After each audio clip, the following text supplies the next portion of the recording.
नमस्कार, मैं अंजलि मिश्रा और स्वागत है आपका हमारे चैनल में। आपको बता दें कि इस वक्त एक खबर निकलकर सामने आ रही है जिसके तहत यूनाइटेड नेशन सिक्योरिटी काउंसिल में यूक्रेन और रशिया के बीच जो तनाव चल रहा है उस तनाव पर चर्चा की मांग की गई, जिसमें भारत जो है साइड करता नजर आया, जिसमें भारत ने भाग नहीं लिया है। अमेरिका लगातार दबाव बना रहा था, इसके बावजूद भी भारत इस चर्चा में पार्ट नहीं बना है। आपको बता दें कि यूनाइटेड नेशन सिक्योरिटी काउंसिल में एक प्रस्ताव लाया गया था जिसमें यूक्रेन और रशिया के बीच में जिस तरीके के सीमा के हालात इस वक्त है, जिस तरीके से सीमा पर इस वक्त टेंशन बना हुआ है, इसे लेकर चर्चा करने की मांग की जा रही थी और इसके तहत इसमें वोटिंग की जरूरत पड़ी थी। आपको बता दें कि इस प्रस्ताव में संयुक्त राष्ट्र सुरक्षा परिषद के 10 देशों ने यूक्रेन के मुद्दे को उठाने के पक्ष में वोट दिया, जिसमें अमेरिका, फ्रांस, ब्रिटेन, मैक्सिको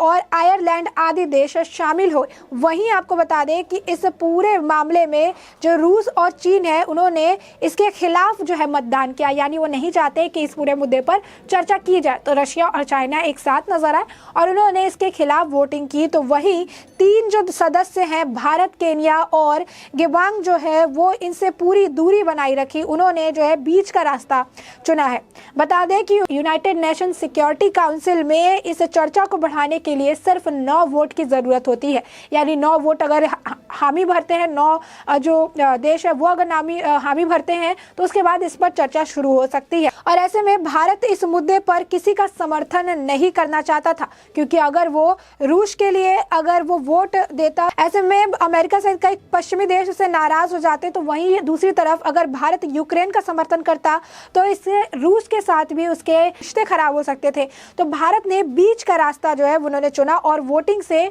दूरी बना ली। वहीं आपको बता दें रूस और यूक्रेन के बीच इस वक्त जो है युद्ध जैसे हालात है, यानी इस वक्त हालात काफी ज्यादा नाजुक बने हुए हैं, किसी भी वक्त युद्ध हो सकता है और इसे ही लेकर दोनों की तरफ से ही सीमाओं पर भारी संख्या में जो है सैन्य बल की तैनाती की गई है। साथ ही आपको बता दें कि रशिया की तरफ से 1 लाख सैनिक जो है वो इस वक्त खड़े हैं सुरक्षा के मायने को देखते हुए। यूक्रेन की तरफ से भी काफी ज्यादा सुरक्षा बलों की तैनाती बॉर्डर पर की गई है, क्योंकि इस वक्त काफी ज्यादा टेंशन है, वॉर जैसे हालात है और इसे ही देखते हुए अब दोनों तरफ से जो है तैयारियां देखने के लिए मिल रही है। वहीं आपको बता दें कि इस पूरे मामले को देखते हुए अमेरिकन राष्ट्रपति जो बाइडेन ने भी अब चेतावनी दी है यूक्रेन को और उन्होंने साफ तौर पर यह धमकाते हुए कहा है कि अगर यूक्रेन ने एक कदम भी रशिया की तरफ बढ़ाया या फिर रशिया की तरफ वो अपना रुख करते नजर आए तो इसका अंजाम काफी ज्यादा खराब होने वाला है, यानी बुरा होने वाला है और यूक्रेन को खराब से खराब हालत के लिए तैयार होना पड़ेगा। यानी साफ तौर पर अमेरिका ने यूक्रेन को रशिया के साथ होते हुए धमकी दी है कि वो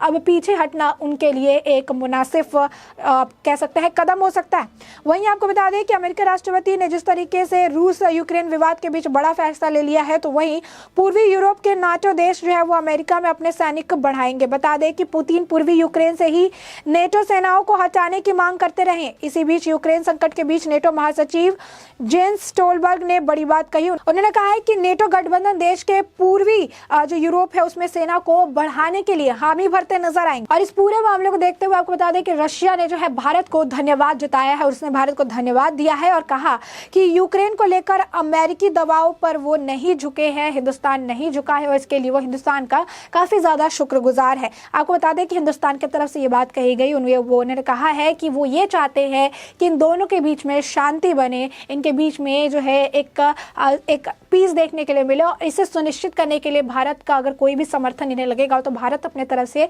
समर्थन करती नजर आएगी। साथ ही भारत की तरफ से ये भी कहा गया कि इनके जो मामले हैं, इनके जो परेशानी है, ये बातचीत करके या फिर किसी ट्रीटी को साइन करके सुलझाया जा सकता है और इस मुद्दे को, ये सिक्योरिटी से जुड़ा मुद्दा है, युद्ध जैसे हालात है, तो ऐसे में इसे बात करके सुलझाने की जो है बात करते हुए भारत नजर आई और कहा कि जितना जल्दी हो सके ये दोनों ही काफी ज्यादा अहम जो है एक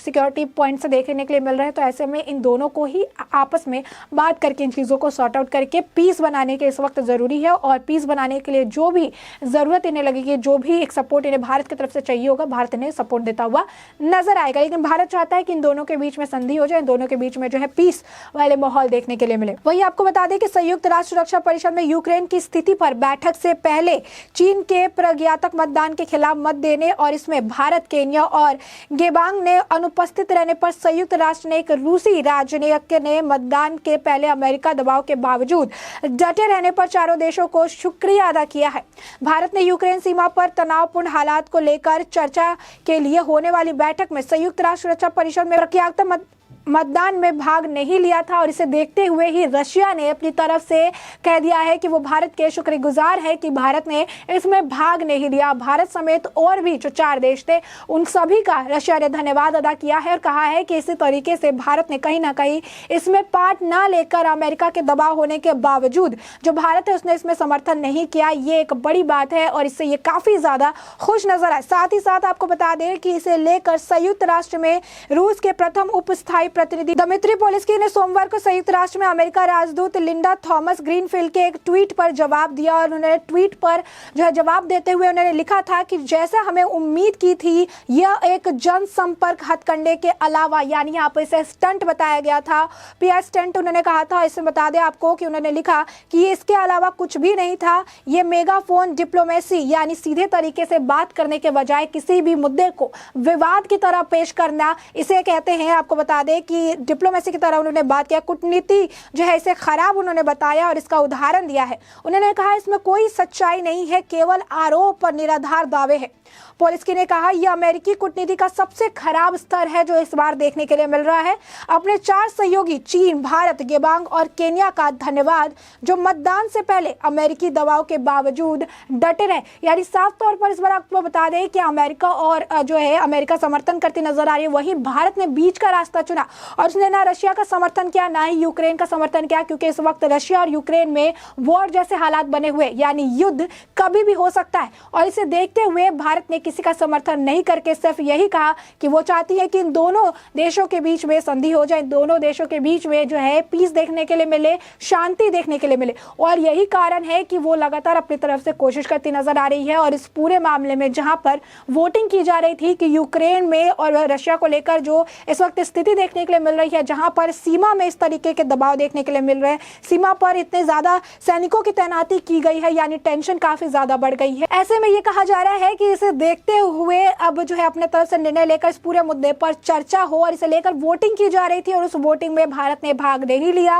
उन्होंने बीच का रास्ता चुना क्योंकि उन्हें पता है कि रशिया के साथ उनके रिलेशन काफी ज्यादा बेहतर रहे हैं हमेशा से और यूक्रेन का वो समर्थन नहीं करना चाहती, ना ही जो है रशिया का समर्थन करना चाहती है। और इसीलिए भारत ने बीच का रास्ता चुनते हुए इसमें जो है उन्होंने चाहा कि इन दोनों के बीच संधि हो जाए, पीस हो जाए, ताकि इस वक्त जो है जंग जैसे जो हालात देखने के लिए मिल रहा है, युद्ध जैसे जो हालात देखने के लिए मिल रहा है, इस पर काबू पाया जा सके और दोनों तरफ से किसी का भी कोई नुकसान देखने के लिए ना मिले। वहीं आपको बता दें कि इस पूरे मुद्दे पर ग्रीनफील्ड ने कहा था कि रूस की आक्रामकता केवल यूक्रेन और यूरोप के लिए खतरा नहीं है, बल्कि यह अंतर्राष्ट्रीय व्यवस्था के लिए भी खतरा साबित होने वाली है। संयुक्त राष्ट्र सुरक्षा परिषद पर इसे जिम्मेदार बनाने का दायित्व है। यदि पूर्व साम्राज्यों को बल से अपने क्षेत्र फिर से हासिल करना शुरू कर दिया तो ये जो है सारे देश के लिए बड़ा खतरे के तौर पर ये देखने के लिए मिलेगा। और इसीलिए इस पूरे मामले को जल्द से जल्द निपटाने या यूं कहिए कि सुलझाने की जरूरत है और इसके लिए सभी देश को जो है एक साथ आना पड़ेगा, ना कि अलग अलग होके